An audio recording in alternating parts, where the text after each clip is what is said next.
rupanya ramai yang tak tahu apa fungsi PWR ni. Kebiasaan korang akan nampak button ni dekat Ativa, Myvi ataupun Alza. 3 model ni memang akan ada, tapi kegunaannya tak tahu kenapa. So hari ni saya nak tunjuk apa kegunaan PWR ni. So untuk button ni, kalau korang tekan, dia akan keluar kat sini tau. Dia akan keluar. Bila korang tekan balik, dia akan off lah. So untuk yang ni, PWR ni, apa kegunaan dia? Dia akan umpama macam power mode lah. Power mode. So bila korang nak memecut, korang nak potong kereta, korang just tekan je button ni, and then korang dah boleh pecut dah. So macam korang nak lagi pick up laju, korang nak lagi power, korang tekan button ni.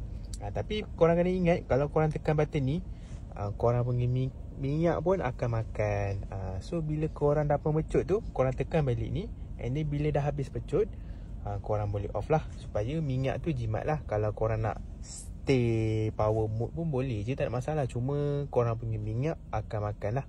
Okay guys, so itu sahaja untuk hari ni.